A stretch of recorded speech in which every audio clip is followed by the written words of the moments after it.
Que représente Alain Delon? Vous allez sûrement me répondre un homme âgé faisant partie d'un passé trop lointain. Un homme prétentieux, ayant une haute opinion de lui-même, parlant de lui à la troisième personne. Un homme ayant incarné Jules César dans un Astérix. Un homme aux déclarations dures sur notre monde actuel, notre société, regrettant avec une profonde nostalgie un passé, des visages, des rencontres et des vies. Un homme qui ne plaît pas à tout le monde, mais qui ne laisse pas indifférent. Ici, on essayait d'arrêter de pointer du doigt ses phrases, ses mots et ses manières. Essayer d'arrêter d'écouter des ragots dans des émissions poubelles, essayer de se dire que cet homme fait partie effectivement d'une France, d'une génération qui n'existe plus. Essayer d'arrêter de porter un jugement, tout de suite, sans connaître réellement la personne, sans aucune preuve véritable, et de se dire que oui, les générations changent, soit en bien, soit en mal, tout dépend de notre vision des choses. Car avec tout ça qui reste fatigant et inutile, nous avons peut-être oublié l'essence même de cet homme qui aimait son métier, qui l'a appris avec des réalisateurs de légende, qui a côtoyé et travaillé avec des monuments du cinéma. Il a été une vedette, il a été une star, il est devenu un mythe. Mais avant tout, il est un acteur.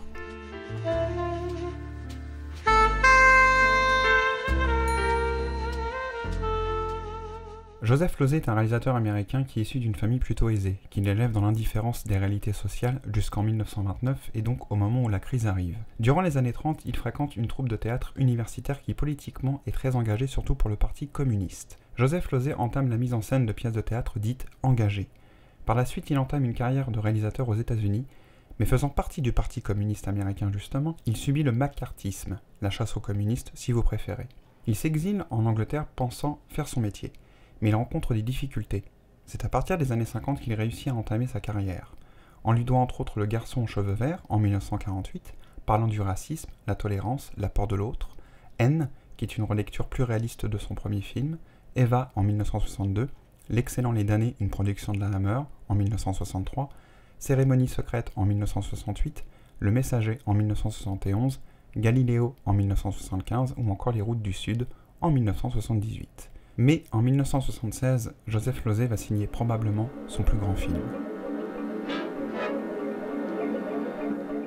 En 1942 à Paris, Robert Klein, un Français d'origine alsacienne, voit dans l'occupation allemande une bonne occasion de s'enrichir en achetant à bon prix des œuvres d'art pour son commerce d'antiquités. Un jour, il découvre qu'un homonyme juif se sert de son nom comme paravent pour de mystérieuses activités. Allô, Robert Klein? Qui est à l'appareil? Robert Klein. Un homme impassible face au monde effroyable qui l'entoure. Joseph Losey signe un film à la fois sombre, dérangeant, passionnant, ambigu, mais également et totalement nécessaire. Alain Delon est juste parfait dans le rôle d'un homme en quête d'identité, de son identité, et qui va découvrir les absurdités de la guerre, les actions répugnantes faites par le régime de Vichy, la responsabilité de la France que l'on préfère oublier. Ce monsieur Klein, qui au départ est loin de tout ça, profitant de cette situation pour s'enrichir, car ce qui se passe autour de lui ne le concerne pas. Vous êtes bien monsieur Klein, le locataire du premier? Ah non, madame. Non, je regrette. Je ne suis pas votre monsieur Klein. Il vit dans son monde, mais est-il encore humain? À cause de cette usurpation d'identité, il va subir ce que beaucoup trop de gens ont vécu, un enfer sur terre. L'absurdité encore, répugnante d'une partie de notre histoire. Mais il va aussi retrouver son humanité, sa conscience. Il va ouvrir les yeux. Selon eux, je ne peux plus aller nulle part, même pas dans les pissotières. Et tout ça parce que le certificat de ma grand-mère n'est pas arrivé. La réalisation de Joseph Losey est juste parfaite et instaure par ses choix de cadre une atmosphère à la fois étrange et inquiétante. Un grand film où plusieurs interprétations sont possibles, à vous de voir. Mais c'est une certitude, c'est un classique encore, à découvrir et à redécouvrir d'urgence, pour ne jamais oublier. Bonne chance à vous, monsieur Klein. Le film ne connaîtra pas le succès. C'est un échec pour le producteur et l'acteur Alain Delon, qui a beaucoup collaboré sur ce projet. Le public n'a peut-être pas voulu le voir comme ça. Par contre, la critique salue le film, et Alain Delon est nommé au César du meilleur acteur, mais il ne gagne pas. Le film reçoit les Césars du meilleur film, du meilleur réalisateur et du meilleur décor. Et pourtant Delon aurait mérité un prix. L'année 1976 s'achève par une immense page qui se tourne et la fin d'une ère. Le visage du réalisme poétique, le patron, le patriarche du cinéma français, le modèle, l'ami, le père spirituel d'Alain Delon, Monsieur Jean Gabin rejoint les étoiles de l'immortalité. Plus rien ne sera comme avant. En 1977, Alain Delon revient au cinéma avec le surprenant Armageddon, retrouvant le réalisateur Alain Joshua, et il enchaîne avec le film Le Gang, retrouvant le réalisateur Jacques Deray et l'auteur Roger Borniche. Ce film, qui retrace l'histoire du gang des tractions avant, est un bon film d'action qui fait penser à Borsalino. Armageddon ne fonctionnera pas auprès du public, tandis que Le Gang aura un petit succès confirmant que le polar avec l'acteur Play. Mais Alain Delon enchaîne et produit un nouveau film pour jouer à nouveau avec sa compagne, Mireille Darc. Ce projet sera réalisé par Edouard Molinaro, réalisateur entre autres des excellents Oscars en 67, Hibernatus en 69, tous deux avec Monsieur Louis de Funès, L'Emmerdeur en 1973, le ridicule Dracula père et fils avec l'immense Christopher Lee en 1976 et La Cage aux folles en 1978, entre autres. C'est Mireille Darc qui a choisi ce réalisateur car elle avait déjà travaillé avec lui dans le film Le téléphone rose, sorti en 1975. Alain Delon accepte, mais le tournage va être compliqué. Le collectionneur Pierre Knox vit à 100 à l'heure et tout lui réussit. Il parcourt le monde en quête d'objets d'art qu'il achète et revend plus offrant. Un jour qu'il vient d'acheter une somptueuse villa, Edwige, la fille des anciens propriétaires, lui demande de renoncer à cette propriété illégalement acquise. Pierre ne tarde pas à lui demander sa main, qu'il obtient facilement, la jeune femme étant tombée sous le charme. La signora che l'accompagnava. Com'era? Ah, molto carina, secondo me. Più carina di me? L'art de posséder et être en perpétuel mouvement pour combattre le temps. Molinaro signe une réalisation qui fait le job, pas de fulgurance, pas de mise en scène extraordinaire, sauf la fin du film. Sans spoiler, je vous rassure, mais la mise en scène de cette séquence est à la fois juste, brutale et percutante. L'atout majeur du film est ses acteurs principaux. Alain Delon en tête, qui incarne parfaitement cet homme qui veut posséder tout, qui est dans l'action, dans le mouvement, tout le temps, et surtout, qui mène un combat contre le temps, et donc, contre la mort. Ce qu'est Alain Delon à ce moment-là dans la vraie vie, un homme en mouvement, dans l'action. Le couple qu'il forme avec Mireille Darc est parfait, et certaines répliques et donc échanges entre les deux sont plus que savoureux. Un excellent film, un peu oublié, et pourtant c'est l'un des meilleurs films de l'acteur, avec une fin qui marque. Pierre.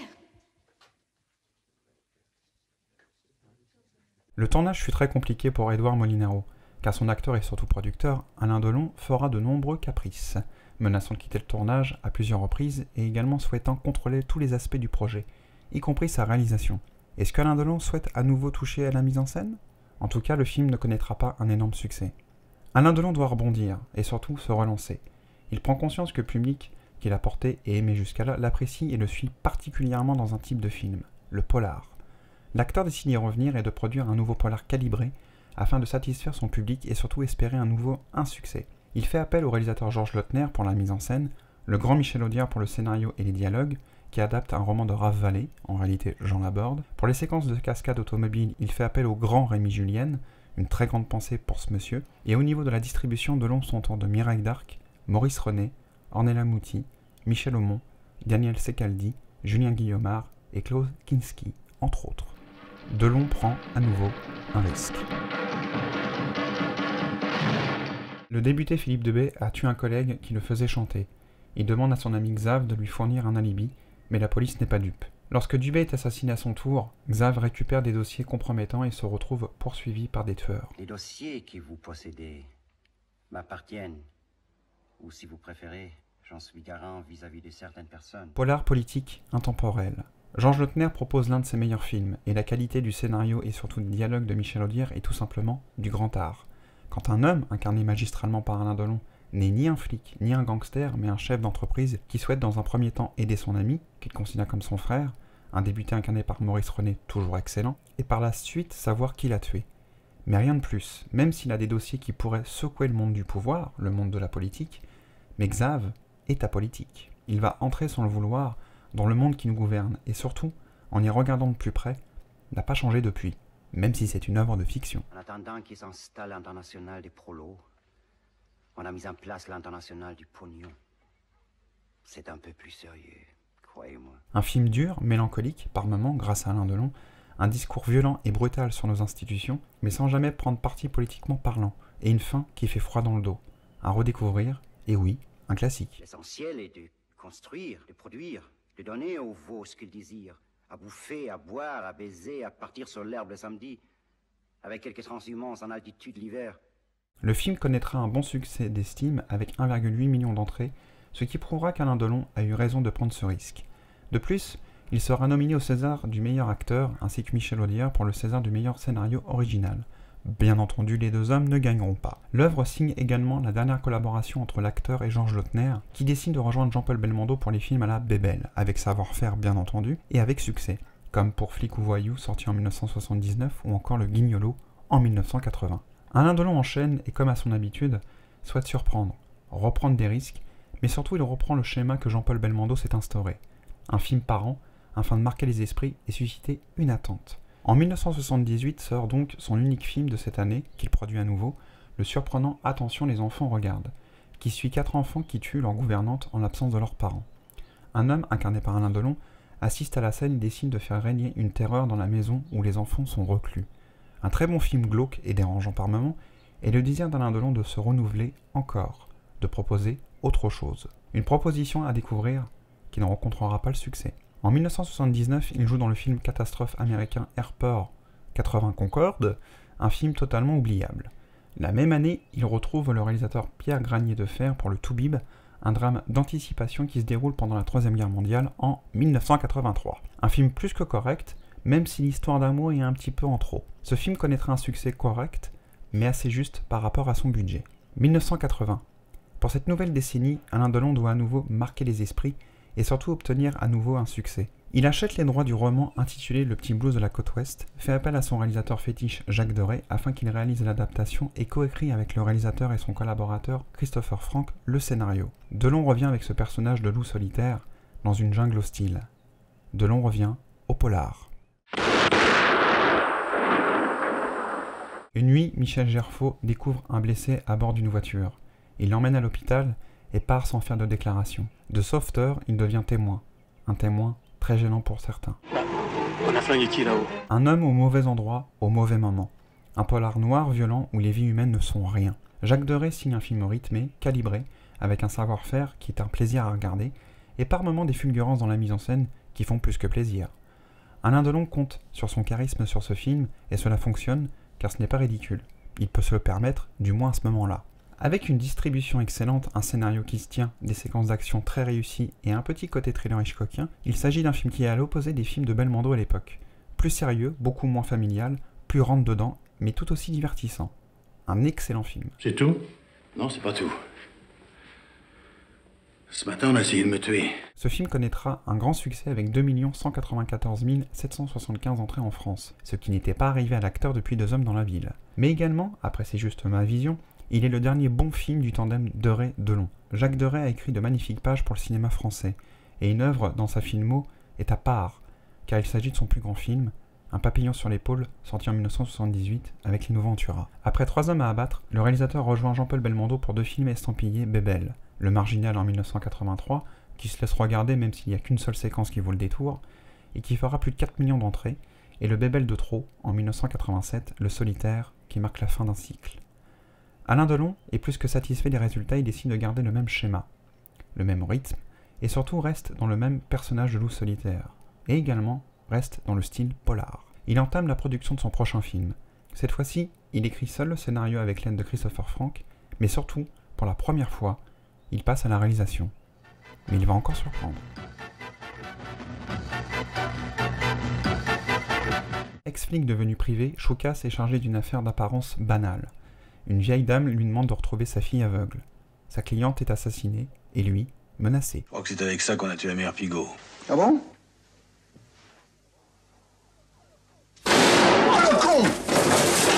Enquête, décontraction et violence. Alain Delon propose un film très sympathique, décontracté, ne se prenant jamais au sérieux.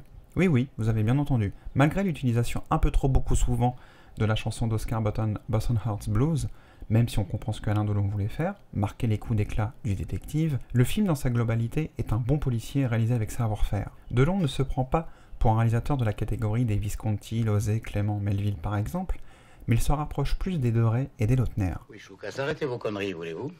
Oh, commissaire Chauffard. Lui-même. Il s'agit d'un film fait par une personne passionnée par son métier, qui connaît son métier et qui tente de le faire bien. Et Alain Delon propose un polar populaire avec tout de même des séquences violentes, surtout une assez crue, de l'humour, une séquence de course-poursuite sur une autoroute très bien réalisée, avec un montage percutant, une distribution encore une fois de qualité, même si j'ai une réserve pour la comédienne Anne Parillo qui est à la fois limitée et en même temps apporte une simplicité et une naïveté à l'ensemble. Des dialogues sympathiques et même une référence à Jean-Paul Belmondo, et enfin un Alain Delon décontracté, souriant et peut-être heureux de créer. Un film qui n'est pas un classique, mais un bon film tout de même, qui est dédié à Jean-Pierre Melville. T'en pensez quoi, Choukas? Je pense qu'on nous prend pour des cons. Le film sort pratiquement en même temps qu'un autre film qui pour le coup se prend au sérieux, a parfois des séquences d'action mal découpées, qui utilisent une musique également trop souvent, et a surtout une fin tragique qui marquera énormément le public. Le Professionnel de Georges Lautner avec Jean-Paul Belmondo. Ce qui est amusant car les deux grands héros du cinéma français proposent deux œuvres qui ne leur ressemblent pas. L'un propose un polar très sérieux, incarnant un héros tragique, ce que Delon avait l'habitude de faire, et l'autre propose un polar décontracté, amusant par moments, incarnant un héros souriant, ce que Belmondo avait l'habitude de faire. Lequel est le meilleur? Pour ma part, c'est celui de Delon, car étonnamment la réalisation est plus maîtrisée, le film a mieux vieilli, même si la musique d'Ennio Morricone est culte et que la fin tragique du Professionnel marque encore aujourd'hui. Pour la peau d'un flic connaîtra un très bon succès avec 2 377 084 entrées en France. Mais le public sera beaucoup plus touché par la mort du héros. Le Professionnel obtient un succès beaucoup plus grand avec 5 243 511 entrées, un record pour Belmondo qu'il battra un an plus tard avec L'As des As, réalisé par Gérard Houry. Alain Delon revient lui aussi avec le film quasi oubliable Le Choc, où il retrouve Catherine Deneuve. Un polar classique, sans surprise, qui ne sera pas un énorme succès. L'année suivante, l'acteur, réalisateur et producteur revient avec un autre polar beaucoup plus réussi et maîtrisé, Le Battant, avec son affiche un peu mégalo quand même. Mais cela reste un très bon divertissement et qui est dédié à son premier maître, René Clément. Ce sera le dernier film réalisé par Alain Delon. Alain Delon enchaîne 4 polars sans se mettre réellement en danger, du moins en ce qui concerne l'acteur. Il commence à s'enfermer, comme Jean-Paul Belmondo, dans une figure précise, des films calibrés, avec tout de même une certaine qualité, attention. Mais l'acteur le sait, et en 1984, il décide de reprendre des risques. Il surprend et retient l'attention dans le rôle du baron de Charlouse, dans Un amour de Swann avec Jeremy Irons. Mais l'acteur et producteur veut plus. Il cherche un nouveau défi, un projet plus intimiste, et surtout travailler à nouveau avec un auteur. Mais qui? Bertrand Blier. Bertrand Blier est peut-être le dernier grand auteur et réalisateur français de ces 40 dernières années. Fils de l'immense comédien Bernard Blier, il a su créer son propre univers cinématographique à la fois anticonformiste, provocante parfois, absurde, et avec un penchant pour l'humour noir. Il a marqué le cinéma français avec des films comme Les Valseuses en 1974, Les Excellents Préparez vos mouchoirs en 1978, qui a reçu l'Oscar du meilleur film étranger, Buffet franc en 1979, Beau-père en 1981, La femme de mon pote en 1983, le grandiose Tenue de soirée en 1986 ou encore le touchant Le bruit des glaçons en 2010. Alain Delon a trouvé l'auteur idéal pour surprendre encore, mais ce sera la dernière fois. Une femme qui recherche des aventures d'un soir passe la nuit avec un garagiste désabusé qui s'éprend d'elle. L'histoire d'un mec qui se fait draguer par une fille et qui s'accroche à la fille. Il la lâche plus. Drame et comédie, cruauté et tendresse dans un univers à part. Bertrand Blier nous plonge dans son univers où la narration est bousculée, comme dans pratiquement tous ses films. C'est soit on rentre dedans tout de suite, soit le film nous perd et on n'adhère pas. Alain Delon, lui, est rentré dans cet univers et ça lui va plus que bien. Il y est touchant, par moments drôle, fragile, tourmenté, malheureux, en d'autres termes excellent. Sa partenaire, Nathalie Baye, est également excellente dans le rôle d'une femme libre, ambiguë, tourmentée et malheureuse. Qu'est-ce que vous voulez de plus? Un sourire. Ça fait des années qu'il s'est envolé, mon sourire. Une œuvre à part comme toujours chez Bertrand Blier, qui démontre que oui, l'acteur Alain Delon est toujours là, qu'il peut encore donner, surprendre et prendre des risques, également en tant que producteur. Mais malheureusement, ce sera la dernière fois. Il s'agit de son dernier grand film. À redécouvrir si vous êtes prêt à vous plonger dans l'univers d'un grand auteur et si vous voulez voir un immense acteur. Si vous voulez. L'œuvre ne connaîtra pas un grand succès. Normal, je dirais. Mais pour la seule et unique fois de sa carrière, Alain Delon reçoit le César du meilleur acteur pour ce rôle, tandis que Bertrand Blier reçoit celui du meilleur scénario original. Alain Delon n'ira même pas chercher le prix, et ce sera l'immense Coluche qui montera sur scène à sa place. Les Césars qui se réveillent un peu trop en retard. Delon aurait mérité un prix depuis bien longtemps. En 77, par exemple. Alain Delon subit encore une fois un échec public, et il se dit qu'il doit revenir encore une fois au polar, aux films d'action et d'aventure. Il change d'équipe technique et artistique afin de tout de même se renouveler, et en 1985 sort le nanardesque, le ridicule, Parole de flic avec cette affiche qui reste sympa. C'est véritablement à partir de ce moment-là que Alain Delon devient une caricature de lui-même. N'empêche, ce film fut un succès avec 2 077 875 entrées en France, battant même le James Bond de l'époque, dangereusement vôtre. Ensuite, il enchaîne en essayant de prendre des risques à nouveau avec le film fantastique et, encore une fois nanardesque, Le Passage en 1986. Retour au polar en 1988 avec le ridicule Ne réveillez pas un flic qui dort, aux côtés de Michel Serrault. Ce film est dédié à son modèle Monsieur Jean Gabin. Bon, je ne vais rien dire. Au même moment, son rival va prendre un risque, que ce soit en tant qu'acteur et producteur. Bébel redevient Belmondo, et marque lui aussi pour la dernière fois le cinéma avec le très beau Itinéraire d'un enfant gâté, réalisé par Claude Lelouch. Ce sera son dernier grand film, avec plus de 3 millions d'entrées. Les années 80 se terminent. Une décennie qui avait très bien commencé, mais la carrière d'Alain Delon s'est terminée, enfin pour moi, en 1984. Il n'a plus rien à prouver, il a côtoyé et surtout travaillé avec de grandes figures du cinéma, il est devenu une légende. Il le sait, et est conscient également que sa carrière est grande, et surtout que les grandes figures, les grands talents du cinéma qu'il a côtoyés, partent vers les étoiles petit à petit, et que le cinéma français a changé, et n'est plus celui qu'il a connu. Les années 90 ne seront pas du tout marquantes. Alain Delon enchaîne des films flirtant le ridicule, même ses collaborations avec Jacques Deray ne fonctionnent plus. Mais le point de non-retour est atteint dans Le Jour et la Nuit, en 1997, réalisé par Bernard-Henri Lévy. Ce n'est pas un nanar, ni un navet, mais une chose infâme. En 2000, Alain Delon retrouve Bertrand Blier pour Le Très Beau, Les Acteurs, qui rend hommage aux acteurs du cinéma français. Et puis en 2008, Alain Delon joue dans son dernier film, Astérix aux Jeux Olympiques, incarnant César, et il a la meilleure scène du film. Pourquoi ? Parce qu'il se moque de lui-même, il joue avec la caricature qu'on lui a donnée, et fait référence à sa légende. Que représente Alain Delon ? Un homme qui est arrivé dans le cinéma grâce à des rencontres, mais surtout par accident.